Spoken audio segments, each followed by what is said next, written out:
Gente, bom dia.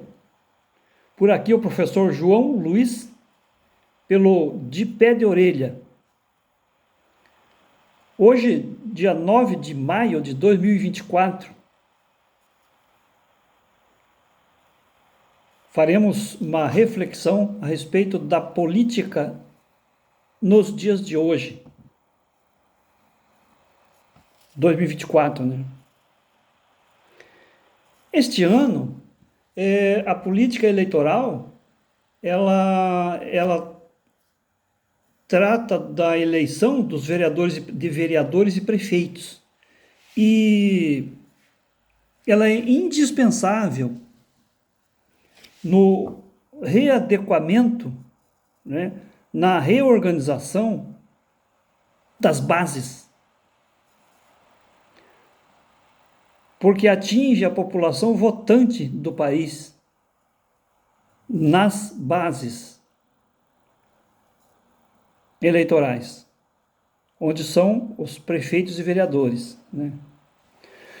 E aproveitando, quero, né, agradecer as pessoas que contribuíram, que se inscreveram no canal, e peço que curtam, comentem, compartilhem com suas redes e para que as suas respectivas redes também se inscrevam no canal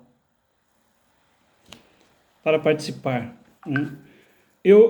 Tipo assim, como diriam os mais antigos, a gente está meio ferrujado, né? Faz tempo assim que a gente não se manifesta, mas a gente vai melhorando a cada dia, assim, na comunicação, né? E as sugestões também, que quando vocês escrevem, quando vocês vão se manifestando, pode dar sugestões. Olha, você não está falando muito bem, sabe? Porque aqui também não é aqui é uma reflexão, né? Mais assim, mais tranquilo. Não é uma aula magna, não é uma manifestação, né, de quem... É uma conversa que a gente está tendo aqui, né, a respeito de alguns assuntos. Muito bem. Dito isso,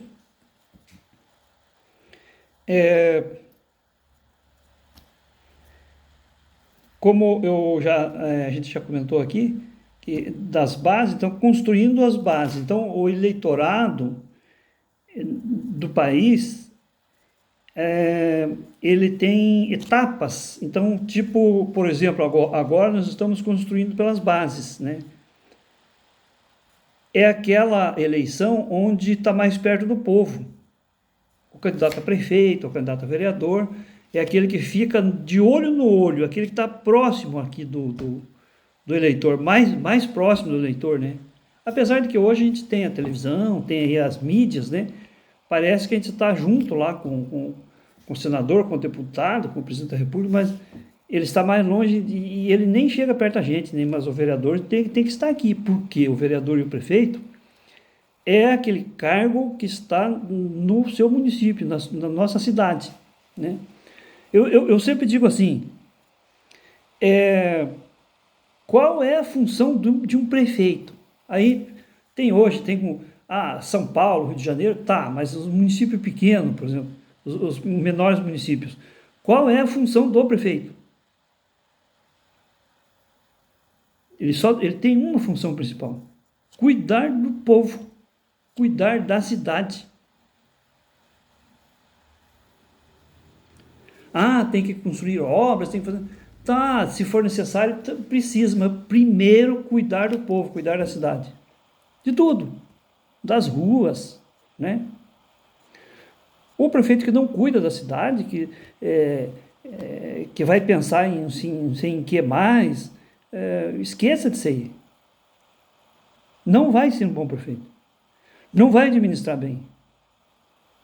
E os vereadores também, eles têm o cargo deles, é fiscalizar, não só fiscalizar o prefeito, também, claro, mas não é só fiscalizar o prefeito.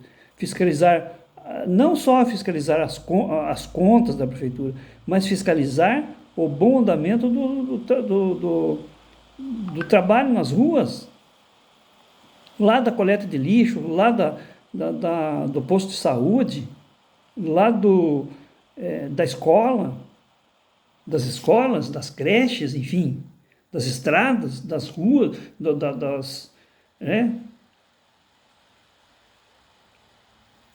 dos encanamentos, das canalizações, enfim. Faz parte. Esse é o serviço do político municipal, desse que está mais perto do povo. O país hoje, nós temos 5.565 municípios. Vocês já imaginaram?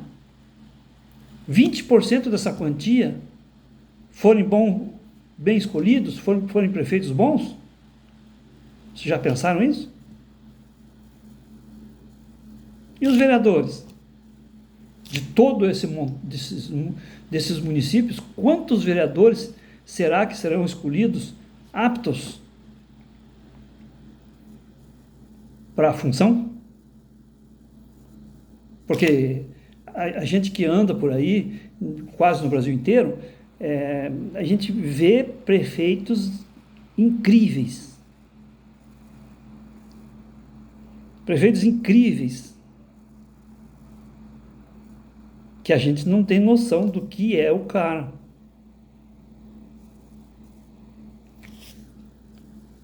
Por exemplo, né?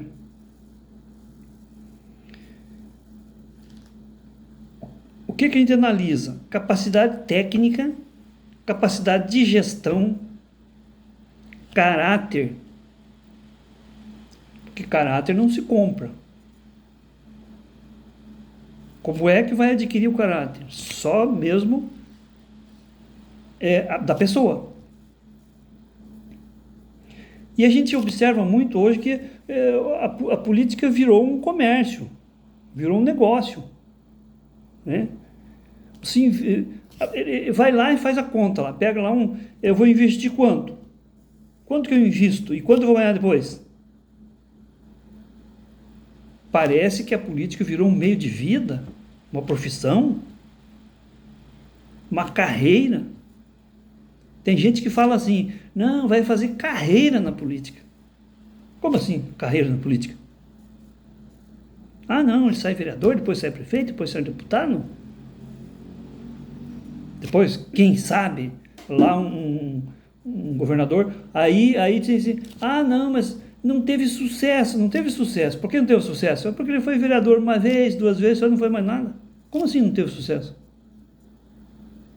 Então, ser um vereador não é ter sucesso? Não entendi. Aí eu fico conversando com as pessoas, eu não entendi. Então, para ter sucesso, tem que ser deputado.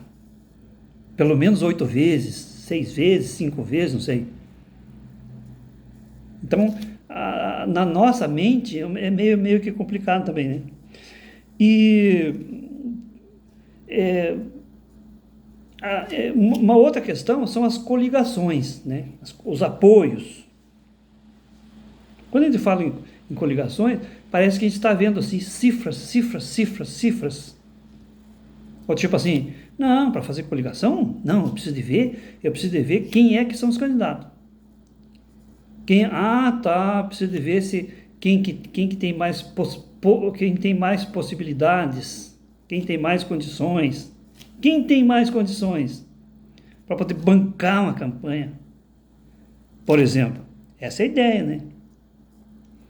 Aí a gente fala assim, aí na hora de falar com o povo, não, vim para trabalhar pelo povo. Eu quero cuidar do povo. Aí chegou o prefeito lá, gente, deixa eu cuidar de vocês. Bem, se é para trabalhar para o povo, pelo povo e para o povo, se é para cuidar do povo, por que investir tanto? Por que uma campanha cara? Eu me pergunto. Vocês também se perguntam ou não? A que grupo farei parte? Estarei ao lado de quem? Isso vale para os candidatos e para os eleitores. Vale para o candidato, quando ele vai ser candidato, ele fazer uma boa escolha, escolher um bom partido. Isso é fundamental. Porque para o candidato e para o eleitor. O eleitor, quando vai escolher o seu candidato, ele precisa de ver a que lado esse candidato está. Vejam, nós temos as 3 esferas, né? Os municípios, os estados e a União. Aí você vota no seu vereador. Ah, não, mas ele está aqui, mas ele vai estar ligado no seu grupo, que vai estar de Brasília ao seu município. Ele vai defender seu grupo, não tem outra saída. Ele fez a opção por uma proposta. Qual é a proposta? A proposta do partido dele. Ou ele é infiel para o partido dele, ele vai ter que cumprir essa proposta. Então, a reflexão é verificar o histórico dos candidatos. O eleitor precisa verificar o histórico dos candidatos. Como os candidatos vão verificar o histórico dos seus partidos, os quais eles estão ligados, né? A gente vê muitos jovens, por exemplo, 16 anos, quem tem 16 anos hoje, 20 anos hoje, vai votar, não viu a história, por exemplo, dos partidos de 20 anos atrás, de 30 anos atrás, e muitos jovens não ouvem, não ouvem os pais, não ouvem a família, não ouvem os mais velhos. Se não quer ouvir os mais velhos, vai na história, vai procura, veja lá a história do partido, qual o partido que mais teve corruptos, por exemplo, maus políticos. Maus políticos não é só não administrar bem, mas também maus políticos é falta de caráter. Aqueles que vivem do dinheiro do povo, por exemplo, e não contribuem para com o povo, né? Nós temos leis, já finalizando aqui a nossa conversa, nós temos leis constitucionais e as infraconstitucionais. Por exemplo, as leis da Constituição e leis que estão abaixo da Constituição. A Constituição é a lei máxima, a Carta Magna. Mas, acima dela, acima da Constituição, só existe o povo. Só o poder do povo. Eu estou falando aqui, não é poder de grupos esparsos. O povo. Só o povo fica acima da Constituição. Porque um país só existe, as leis só existem, a organização só existe por causa do povo. Só o povo pode se organizar, só o povo pode criar leis, só o povo pode criar um país. Se só ele pode criar as leis, só ele pode destituir as leis, só ele pode mudar as leis, só ele pode mudar a Constituição. Uma Constituição, por exemplo. Tá bem? Então, vamos pensar nisso. Desde vereador a presidente da República. A gente, muitas vezes, fica pensando assim, eu quero mudar o governador do estado, claro que é importante. Eu quero mudar o presidente da República, claro que é importante. Mas mudar de baixo, mudar das bases para poder, agora sim, se fortalecendo as bases, agora nós podemos construindo as bases, nós vamos construir agora até chegar ao teto, por exemplo. Se eu não construir bem uma base, o teto cai, desmorona, tá bem? Essa era a reflexão que eu queria fazer hoje com vocês, tá bem? Desejo uma excelente quarta-feira, que Deus nos abençoe. Muito obrigado.